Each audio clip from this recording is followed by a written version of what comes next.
be up to about 16 feet long, which is almost as long as an adult giraffe is tall. And speaking of giraffes, we are heading over into the savannah, and that's where those giraffes like to hang out. Hopefully we'll be able to see some of those as we make our way around. Looks like we might just get that chance. Now, as we move into the savannah, you might notice some changes coming to the landscape. It's a lot more open. There are fewer trees. And a lot more grasslands. So the animals can't rely on camouflage as much as they do in areas like the forest. So instead, many of them do rely on their speed and agility to survive. And it does look like we will have one of the prime examples of that speed and agility just around the corner on the right-hand side. I know there's a giraffe there as well, but just behind that giraffe, those are springbok that you see over there. I do. I'm trying to get the video, but your guys' head's in the way. I'm trying to head's in the way. But they are very fast and very agile. They can jump about 6 to 8 feet into the air and about 13 feet forward. And they can also run up to 60 miles per hour.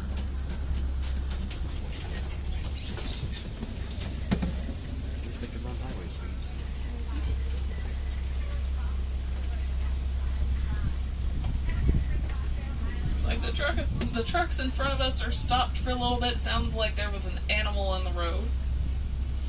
So just as soon as those trucks in front of us get moving, we'll keep moving as well. Now the animals here are free roaming, so that does mean that they are free to go wherever they would like. Sometimes that does mean that they want to check out what's going on with the trucks.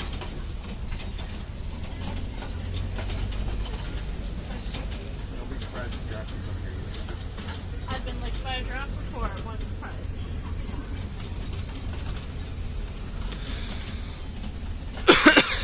They're like deep crackers on. On the left-hand side, it looks like there are some African wild dogs over here. Those are also called African painted dogs, and that is because of their markings and colors. It almost looks like they were painted. Yeah, she's right, guys. And they are the most successful predators in Africa. They catch up to about 90% of their prey, which is more than even the big cats. You're so cute. They do hunt as a pack, and they take turns running at the front of the pack, and they will run their prey until they have no choice but to drop from exhaustion. On that left-hand side, toward the back of the clearing, there are some sable antelope. There's also another one behind that termite mound over there. Now, those sable antelope are the official emblem of the Harambe Wildlife Reserve. And that is because in a fight or flight situation, they actually choose to fight, which is exactly what we want to do for the conservation of these animals. And those long horns that they have do help them to fight back if there are any predators that are threatening them. They can throw that head back to help defend themselves.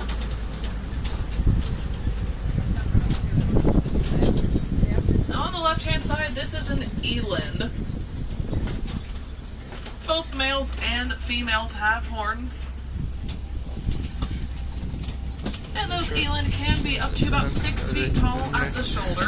They can jump up to 6 feet into the air from a standing position. Of how you can tell. That does mean that is without any sort of running start. Just standing still, they can jump up to about 6 feet in the air. Of every animal, you just slow. You should know the difference of every animal. You just slow on both part 1 and part 2. In this part. In this part 2. There is another one of the springbok on the right, walking back towards the trees with its other friends, so it's a little bit of a closer view. And there are also a couple just under the trees in the shade over here by those wildebeests and that cow. Now those wildebeests They do have their name from the Afrikaans language. It does mean wild beast, so it's exactly what it sounds like. And they can stand and even run within about 15 minutes of birth. Grandma, I'm glad Grandpa didn't raise any of those. It does help them to keep up with the rest of the herd. Which does help because those wildebeest actually migrate each year up to about 1.5 million animals at a time. I also talked about that cow over there. Those are Ankoli cattle. Looks like we'll get a closer view as we come around this curve over on the left side. Now those are also called Watusi cattle, and that is after the people who first domesticated them. Those horns may not be as heavy as they seem though. That's because they have a honeycomb structure on the inside. They're mostly hollow.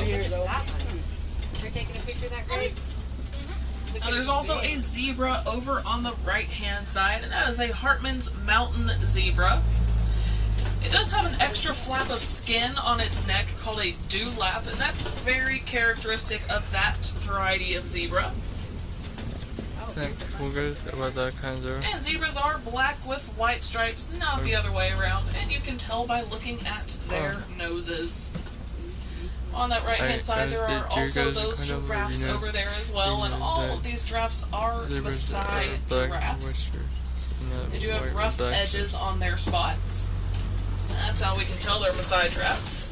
Looks like there's a young one over there as well. Now those baby giraffes, when they are first born, they're about 6 feet tall.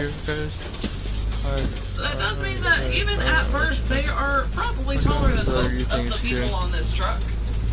But of course, they just keep growing from there up to about 18 to 20 feet tall when they're fully grown. But despite how long their necks are, they have the same number of bones in their necks as people do. Oh, that's pretty cool.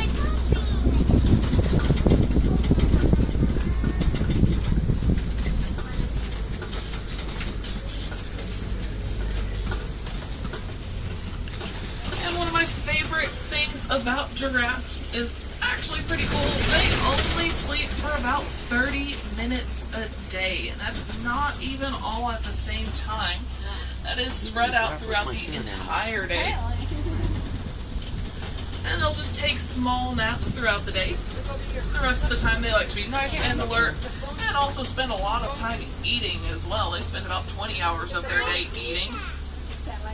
On the left hand side there are some mandrills. There's one up on top of the rock. There are also a few around in the trees and shrubs. Now those mandrills are the largest monkey species in the world. And they are monkeys because they do have tails. On the right hand side there's also an African elephant over there. It's a little bit hard to see. It is kind of back in those caves, but we will be in elephant country for a little bit longer, so hopefully we'll get a better view of one. Now those African elephants, they can weigh up to about 15,000 pounds for the males. Yes, you guys see elephant now? They also have up to 40,000 muscles in their trunks. That's more than the entire human body just in their trunks.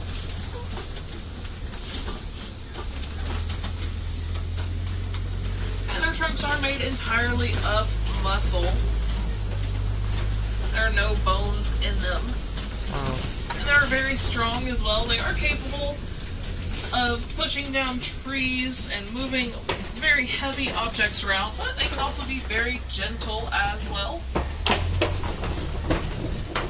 They can pick things up as small as a peanut. Pretty cool, right guys? Which is very helpful. Does help them to get some of their food. Now those elephants are a matriarchal society, so a lot of times they are led by the matriarch. She's the one that is one of the older, wiser elephants in the herd. Kind of like Grandma. And she's the one that leads the herd to food, water, and also through their migration patterns. We do accept some water.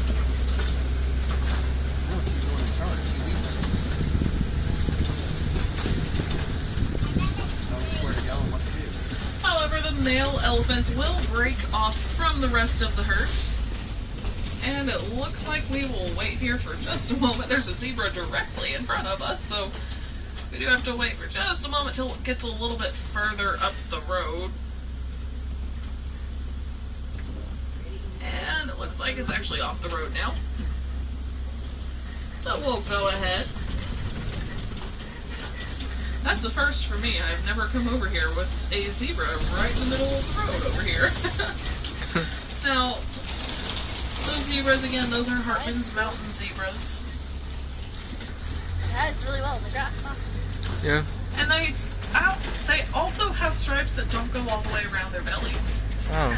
But anyway, back to those elephants. I was talking about those male elephants. A lot of times they break off from the rest of the herd. And they do prefer to spend time either by themselves or they will form small bachelor herds with other male elephants. Actually going towards war, guys. We're going towards war.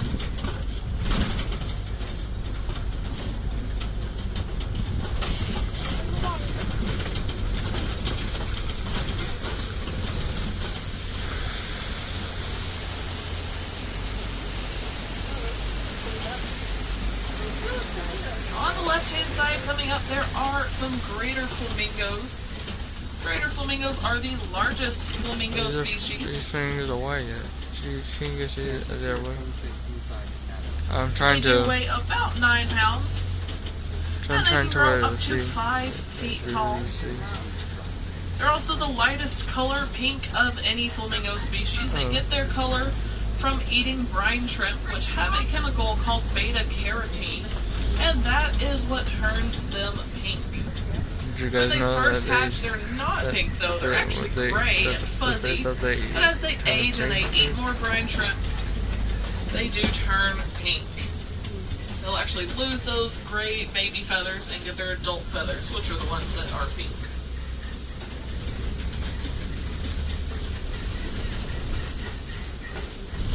Now we are heading over into the other part of the savannah. It does look like there are a few mud holes up ahead, which may not seem too exciting, but animals like rhinos do depend on that mud to help protect their skin. It looks like there are some white rhinos over on the left-hand side. Now, even though they have very thick skin, it is still sensitive to things like the sun and also to insect bites. So by rolling in the mud, it does help protect them from those things. And those white rhinos, they are the larger of the African rhino species. They weigh about 5,000 pounds, but they still can run up to 35 miles per hour. You might notice they do move their ears around quite a bit, and that's because they are listening to what's going on around them. They don't see very well. Might be why a group of rhinos is called a crash. And so they do rely on that sense of hearing. On the left, there is a cheetah laying down up on the hillside. Now those cheetahs can run up to about 60 miles per hour. They can accelerate from 0 to 60 in about 3 seconds. They can do that very, very quickly. And one adaptation that helps them with that is that they have non-retractable claws. That means that their claws stay out all the time. It does help them get a grip on the ground while they're running.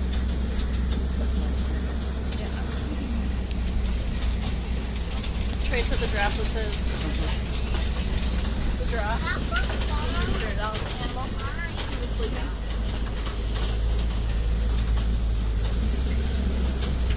Now we are going to make our way around these rocks here, but those rocks are called copy rocks, and a lot of times animals will use them as a lookout to look over the rest of the savannah and see what is in the area.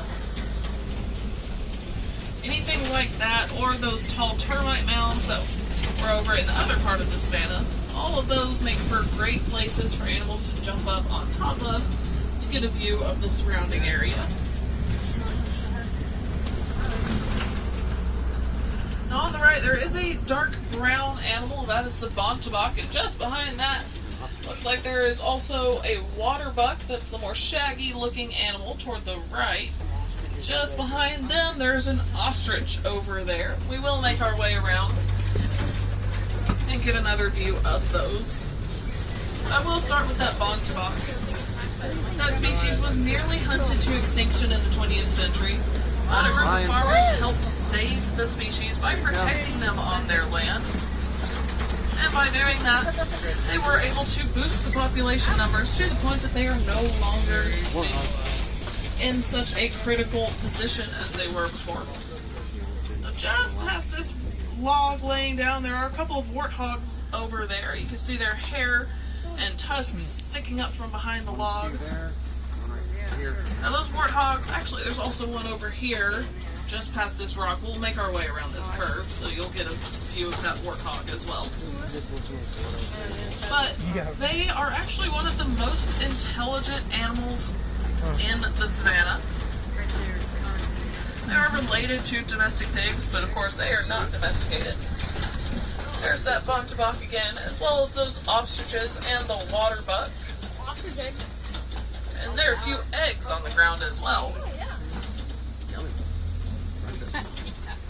Alright, to the eggs. Now, the water buck does get its name from the fact that it spends most of its time around water, and that is because it drinks a very large amount of water for its size, so it doesn't like to get too far from it.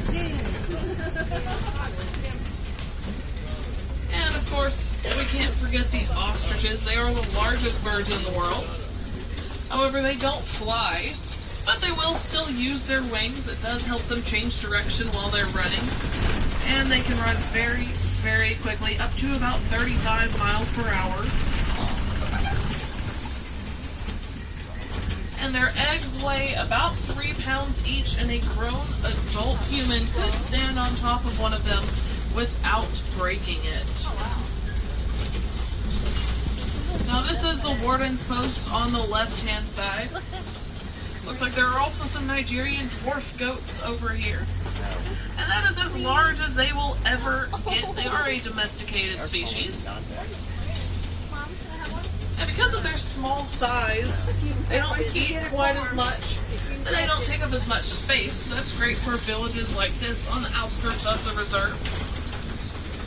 Local villages are able to rely on those milk products from the goats instead of having to rely on wildlife products. And that does help out with the conservation of some of these animals that you've seen today. Now we will be nearing the end of our safari. We do have to go back to that same place that you got on the truck at, so it will be just a little bit before we get back there. We have to pass by the other unloading areas and also the other loading areas. And once we get past those, that is where you will continue on with the rest of your day. But while we are still together, you have heard a couple of different conservation stories, but you can also be involved in conservation. One of the things that I like to do, I actually like to plant native plants in my yard, which can make a big difference for local animals and animals that are native to my area. Some of them do rely on very specific plants to help them survive. And so by planting some of those, that does help them out, and especially those pollinators that can even help us with pollinating food crops. And so that's something that I would encourage you to look into. If you do like planting things in your yard, try to research what is native to your area, or maybe even what native plants that those local pollinators need. That would help them out a ton.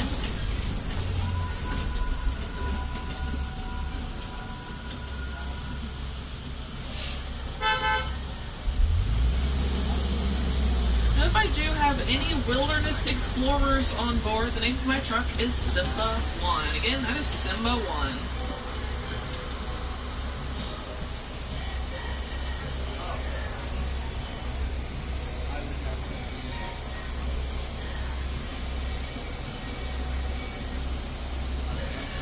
haven't already, you can go head over to Rafiki's Planet Watch. That's just a train right away.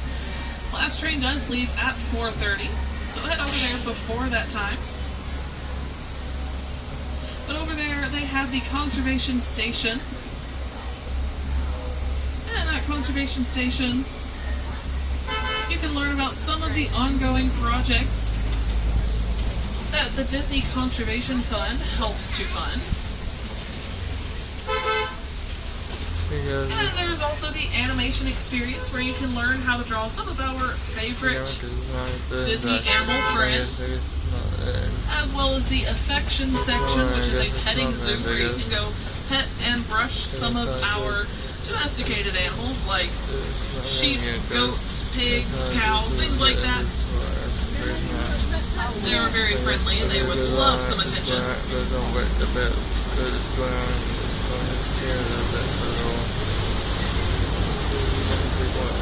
Also, you get a tiny behind the scenes tour. This is the bridge that you came in on, and the one behind me is the bridge that you're going to take to get away from me.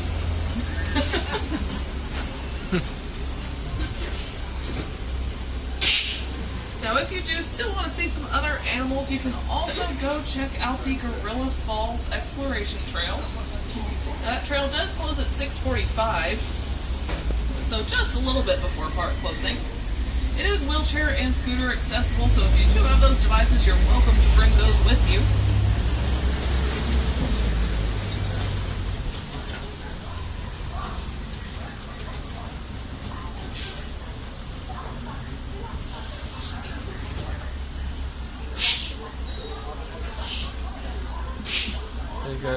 Now the Gorilla Falls Trail, it has some of the animals you may have seen today, so perhaps the okapi, maybe some more zebras, although a different kind over there. But it has some different animals like the name suggests. You may see some gorillas over there. There has been a baby spotted, so you might have a chance to see that. They do have different migration patterns, so they may not be there all the time, but a pretty good chance, so go check that out.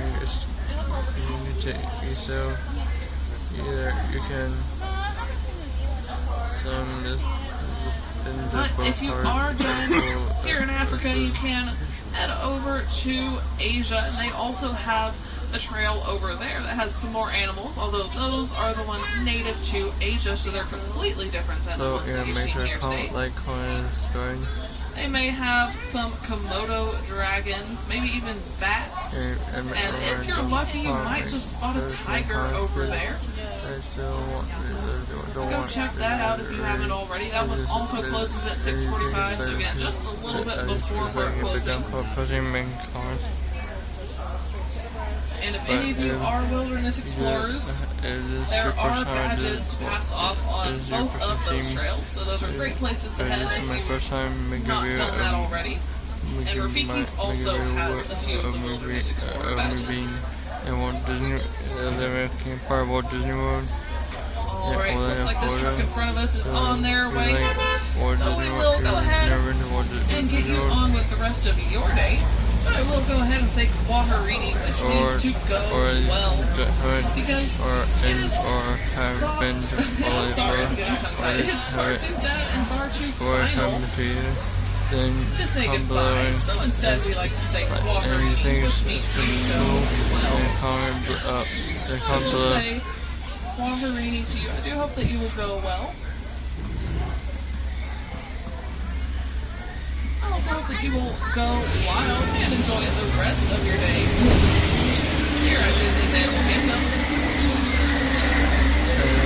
I'll be in the video now. I'll be in the video now. Make sure to like, comment, subscribe, and don't post it and posting me comments. Watch those hands, arms, feet, legs on the right hand side. Those doors are opening. Watch your step down as well. Alrighty, friends.